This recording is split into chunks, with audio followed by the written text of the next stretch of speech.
નમસ્કાર, GS news 24/7 માં આપનું સ્વાગત છે। હવે જોઈએ આજના સમાચાર। રાજકોટ જિલ્લાના ઉપલેટામાં લઘુમતી વિસ્તારમાં કોંગ્રેસના ધોરાજી ઉપલેટા પૂર્વ ધારાસભ્ય અને લોકસભા પોરબંદર વિસ્તારના ઉમેદવાર લલિત વસોયાની જાહેર સભા યોજાઈ।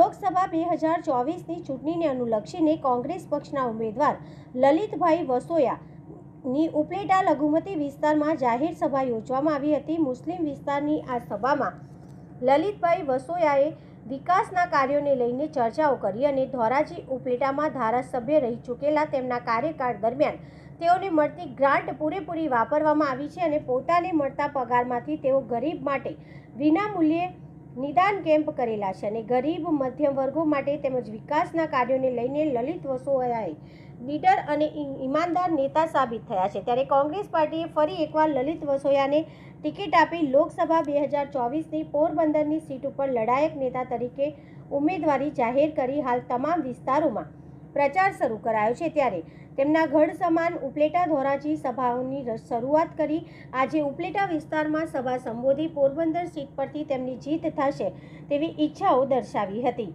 2024 લોકસભાની ચૂંટણીમાં જ્યારે ક્ષત્રિય સમાજ સહિત પરસોત્તમ રૂપાલા અને ભાજપનો વિરોધ થઈ રહ્યો છે ત્યારે કોંગ્રેસની જાહેર સભાઓમાં અને ખાસ કરીને લલિત વસોયાની સભામાં માનવ મહેરામણ ઉમટી પડ્યા હતા અને તેમને પૂરો સપોર્ટ આપી જીતાડવાની ખાતરી આપી હતી। રિપોર્ટર અમુભાઈ રાણવા, ઉપલેટા। આજે 18મી લોકસભા જ્યારે ચૂંટણીના મંડળ થયા ત્યારથી તો અત્યાર સુધીમાં અમારા અનુભવ એમ કહે છે કે જ્યાં જ્યાં અમે જઈએ છીએ જાહેર સભાઓમાં, નાની મિટિંગોમાં લોકોનો પ્રભાવ અને લોકોનો ઉત્સાહ ગજબનો છે અને ભારતીય જનતા પાર્ટીને આપણે 303 સીટો આપી રાષ્ટ્રમાં 10 વર્ષનું શાસન, કેન્દ્રમાં અને નીચે 29 વર્ષનું શાસન છતાં આજે લોકોની કલ્યાણકારી જે કંઈ ભાવના હોવી જોઈએ એમના માટે કરીને જે કંઈ એમના માટે યોજનાઓ હોવી જોઈએ એનો કોઈ લાભ નથી મળતો। બેરોજગારી ચરમસીમાએ છે, મોંઘવારી એટલી બધી છે કે મને તો એ નવાઈ લાગે છે કે જે 414માં બાટલો મળતો હતો અમારા કોંગ્રેસ વખતમાં તે આજે 915 પહોંચી ગયો છે।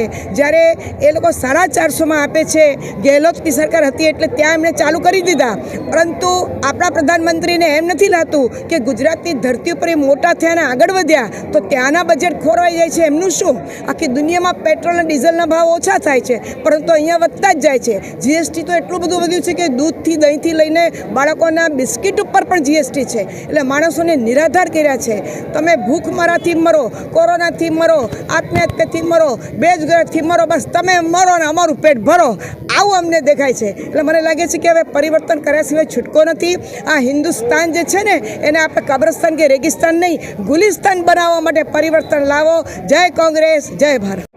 પોરબંદર લોકસભા વિસ્તારની અંદર તમામ વિધાનસભા વિસ્તારના પ્રવાસ પછી મારા હોમ ગ્રાઉન્ડ ધોરાજી અને ઉપલેટા વિસ્તારની અંદર મેં મારો પ્રચાર કાર્યક્રમ આજ સવારથી શરૂ કર્યો છે। ધોરાજી, ઉપલેટા અને આજુબાજુના ગ્રામ્ય વિસ્તારોની અંદર લોકોની વચ્ચે જઈ મેં મારા માટે, કોંગ્રેસ પાર્ટી માટે મતો માંગ્યા છે અને આજે ધોરાજી અને ઉપલેટાની અંદર જાહેર સભાનું પણ આયોજન કર્યું છે। લોકોનો અદ્ભુતપૂર્વ સાથ સહકાર મળી રહ્યો છે।